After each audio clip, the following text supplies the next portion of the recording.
धडा 5वा एक होती समई. तर मुलींनो, आज आपण 5वा हा पाठ अभ्यासणार आहोत. तर पाठाचं नाव आहे एक होती समई. पाठाचे लेखक आहेत उत्तम कांबळे. त्यांचा जन्म 1956. तर हे जे लेखक आहेत, प्रसिद्ध लेखक श्राद्ध, अस्वस्थ नाईक, शेवटून आला माणूस इत्यादी त्यांच्या कादंबऱ्या आहेत. तसेच रंग माणसांचे, कथा माणसांच्या, कावळे आणि माणसं, न दिसणारी लढाई, परत्या इत्यादी कथासंग्रह आहेत. तसेच थोडंसं वेगळं, फिरस्ती, जगण्याच्या जळत्या वाटा, पावलानेच बनते वाट इत्यादी ललित लेखन प्रसिद्ध आहे. 5व्या बोटावर सत्य, किनाऱ्यावरचा कालपुरुष, खूप दूर पोहोचलो आपण इत्यादी कविता संग्रह प्रसिद्ध आहेत. त्यांचे आई समजून घेताना हे पुस्तक खूप लोकप्रिय आहे. साहित्य निर्मितीसाठी तसेच पत्रकारितेसाठी विविध पुरस्कारांनी त्यांना सन्मानित करण्यात आलेलं आहे. आदिवासी भागात पूर्व प्राथमिक शिक्षणाची गंगा घरोघरी पोहोचवण्यासाठी ज्यांनी आपले अवघे आयुष्य वेचले अशा समाजसेविका व शिक्षणतज्ज्ञ अणुताई वाघ यांच्या कार्याचा परिचय प्रस्तुत पाठातून लेखकांनी आपल्याला करून दिलेला आहे. प्रस्तुत पाठ हा डोंगरासाठी काही फुले या पुस्तकातून घेतलेला आहे. तर आज आपण एक होती समई या पाठामध्ये अणुताई वाघ यांच्या कार्याबद्दल आपण माहिती अभ्यासणार आहोत.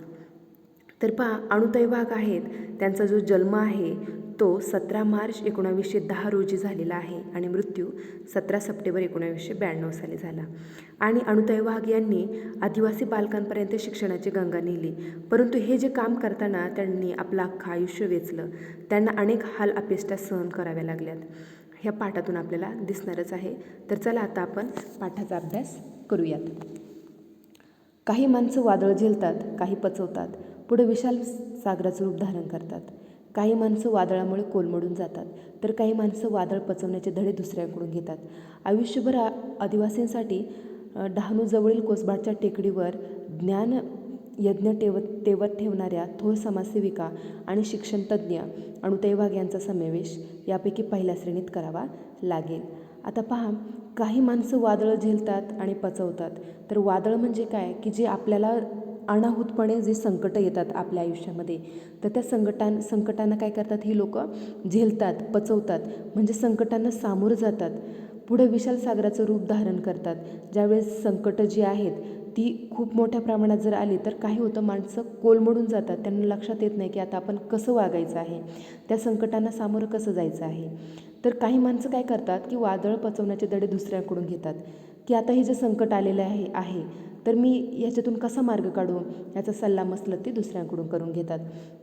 परंतु ज्या अणुताई वाघ आहेत यांनी काय केलेलं आहे, आदिवासींसाठी जी डहाणू जे आहे, डहाणू या ठिकाणची जी टेकडी आहे त्या टेकडीचं नाव दिलेलं आहे या ठिकाणी कोसबाडची टेकडी.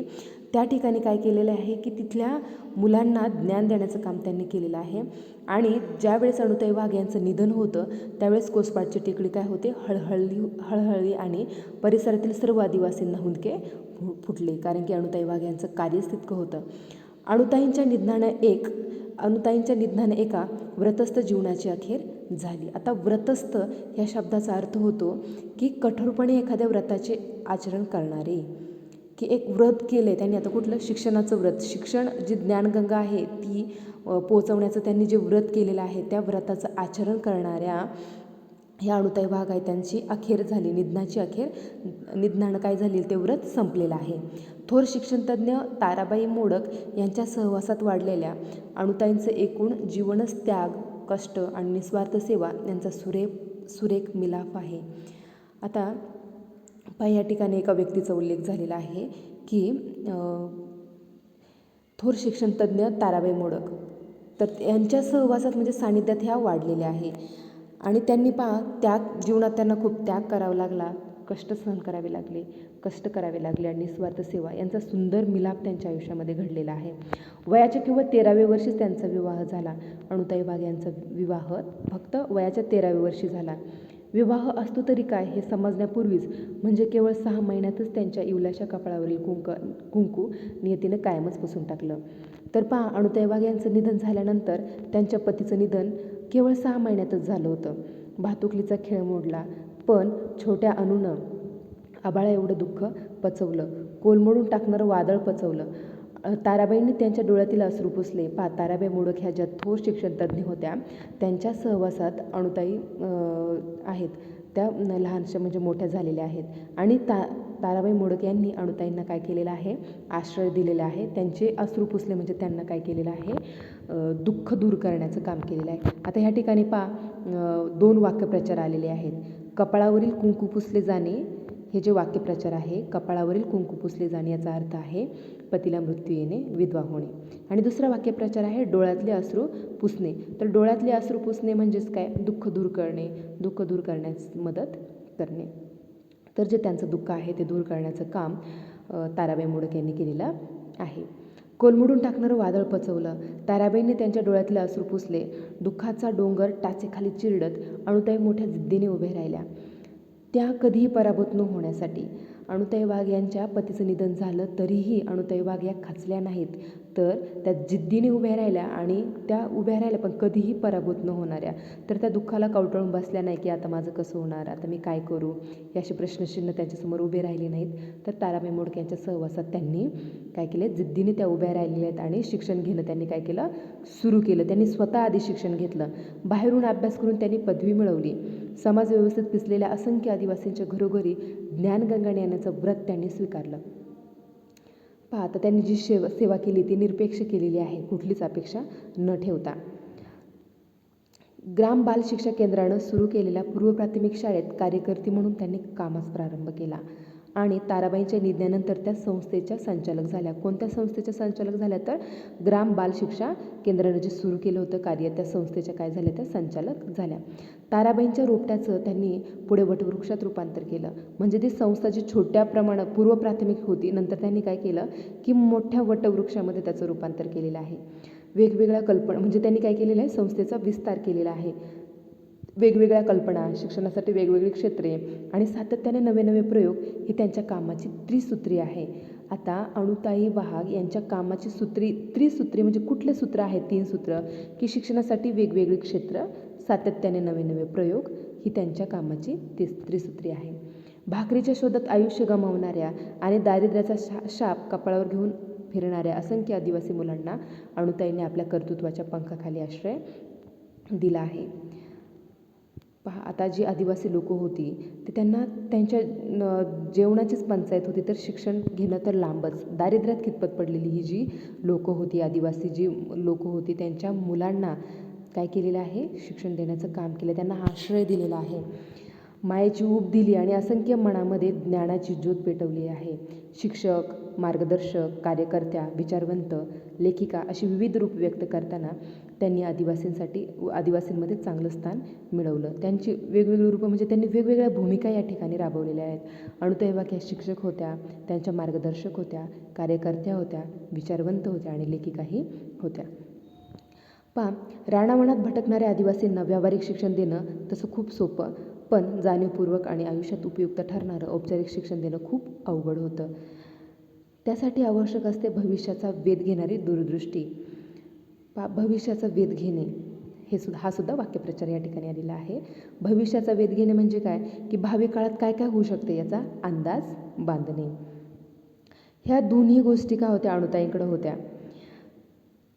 म्हणजे भविष्याचा वेध घेणारी दूरदृष्टी आणि धडपड हे जे गुण आहेत ते अणुताईंकडे होते. त्यामुळे त्यांना वेगवेगळे प्रयोग करताना कसलीच अडचण भासली नाही. ही पाश्चात्यांचा अभ्यासक्रम भाषांतरित करावा लागला नाही.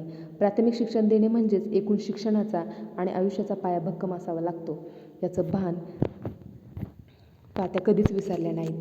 की शिक्षणाच्या दिशाहीन प्रसाराचा ध्यास त्यांनी धरला नाही. आपल्या मंद प्रकाशात मंदिर उजळून टाकणाऱ्या समयीप्रमाणे अणुताईंनी काम केलेलं आहे. प्रसिद्धीच्या झगमगाट मिळवण्यासाठीचा हव्यास त्याने धरलेला नाही आहे, कारण त्या व त्यांचं कार्य स्वतः स्वयंप्रकाशित होत्या. ह्या ठिकाणी काय केलेलं अणुताईंनी, की शिक्षणाचा दिशाहीन प्रसार करण्याचा त्यांनी ध्यास कधी धरला नाही. त्यांनी फक्त आपलं जे कार्य आहे ते कार्य त्या स्वतः म्हणजे करत राहिल्या. त्यांना कुठलीच प्रसिद्धी हवी नव्हती की माझं मी काम करते वगैरे, अशी काही कुठली प्रसिद्धीच्या झगमगाटात त्या अडकल्या नाहीत. कारण की त्यांचं कार्य आणि त्या एवढंच त्यांचं सीमित होतं. आणि त्यांनी त्यांच्या कार्याने काय झाल्या, त्या स्वयंप्रकाशित झालेल्या आहे. अनेकांनी या लोभस उजेडात आपल्या आयुष्यातील अंधार संपवण्याचा प्रयत्न केला. प्रसिद्धी आणि मानसन्मान त्यांच्यापर्यंत चालत आले. म्हणजे त्यांनी स्वतः त्यांच्या कामाचा कधी उदय केला नाही, तर इतर लोकांनी काय केलेलं आहे, इतर लोक त्यांच्यापर्यंत पोचलेले आहेत. त्यांची प्रसिद्धी आणि मानसन्मान स्वतः त्यांच्याजवळ चालत आला, कारण की त्यांचं कार्य तितकं महत्त्वाचं होतं.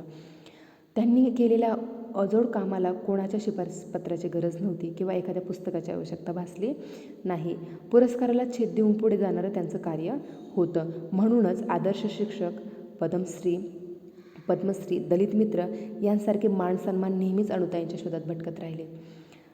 शिक्षणाच्या अनुषंगानं अन्नक्षेत्रातही अणुताईंनी फार मोठं काम केलेलं आहे. म्हणजे शिक्षणाबरोबरच अणुताईंनी कोणकोणती कार्य केलेली आहेत तर ह्या ठिकाणी दिलेले आहे पहा. शिक्षणाबरोबरच त्यांनी बालकल्याण, मूकबधिरांसाठी शिक्षण, महिला विकास कार्यक्रम, अंधश्रद्धा निर्मूलन, स्वच्छता, कुटुंब कल्याण, आरोग्य आदी विषयांवर त्यांनी काय केलेलं आहे, कष्ट घेतलेले आहे. एक चांगला नागरिक निर्माण होण्यासाठी ज्या ज्या गोष्टी आवश्यक आहेत त्या सर्व त्यांनी केलेल्या आहेत. म्हणजे नुसतं शिक्षण देऊन राहिल्या नाहीत, तर त्यांनी इतरही कार्य केलेलं आहे.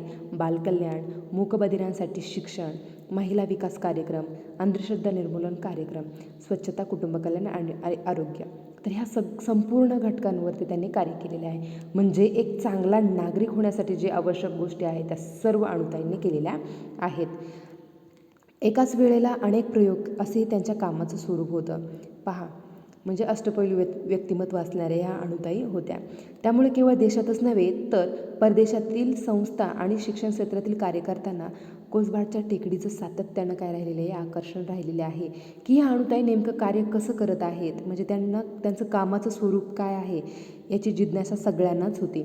शिक्षण क्षेत्रात आणि त्यासाठी आदिवासी क्षेत्र निवडून काम करणं हे अतिशय अवघड होतं पहा. सुशिक्षित उच्चभ्रू लोकांच्या मुलांना शिकवणं सोपं असतं, परंतु जे आदिवासी क्षेत्र आहे, आदिवासी जी मुलं आहेत त्यांची परिस्थिती, त्यांचं बॅकग्राऊंड हे पूर्णतः वेगळं आहे. त्यामुळं आदिवासी क्षेत्र निवडून काम करणं हे अवघडच होतं. पहा, चित्रामध्ये तुम्हाला दिसत आहेत अणुताई शिकवत आहेत आणि ती बिचारी मुलं पहा की कपडेसुद्धा नाही आहेत त्यांना, शर्ट वगैरे पहा. तर अशा अवस्थेतील ती म्हणजे आहेत, कारण की दारिद्र्याने कितपत आहे ती समाज जो आहे, आदिवासी भाग जो आहे. तर मग त्यांना शिक्षण देण्याचं काम अणुताईंनी केलेलं आहे. आता पहा, ज्यांच्यासाठी शिक्षणाचं व्रत चालवायचं त्यांचाही अशा कामाला प्राथमिक अवस्थेत विरोधच होतो. रूढी, परंपरा, अज्ञान आणि अंधश्रद्धा ही त्यामागची कारणं होती पहा. ती जी आदिवासी जी समाज आहे ती लोकं मुलांना शिक्षण देण्यासाठी सुरुवातीला नकार देत होती, कारण की त्यांच्या ज्या रूढी आहेत, परंपरा आहेत ह्या पूर्ण भिन्न होत्या. त्यांचं अज्ञान असेल, अंधश्रद्धा असेल, हे सगळं त्याला कारणीभूत होतं. शिवाय स्थितिशील समाजही या कार्यात वारंवार अडथळे आणत होता. या सर्व गोष्टींवर मात करून ज्ञानाचा दिवा जपण्याचं आणि अनेकांच्या मनातील विविध प्रकारचा अंधार दूर करण्याचं काम अणुताईंनी निरपेक्ष वृत्तीने केलं. आता निरपेक्ष ह्या शब्दाचा अर्थ होतो की कार्य केल्याच्या बदल्यात काहीतरी मिळण्याची अपेक्षा न ठेवता. म्हणजे निरपेक्ष म्हणजे कुठलीच अपेक्षा नाही आहे त्यांना त्याचा मोबदला मिळावा असं. तर ठीक आहे पहा, त्यांनी निरपेक्ष मनानं काय केलेलं आहे, कार्य केलेलं आहे.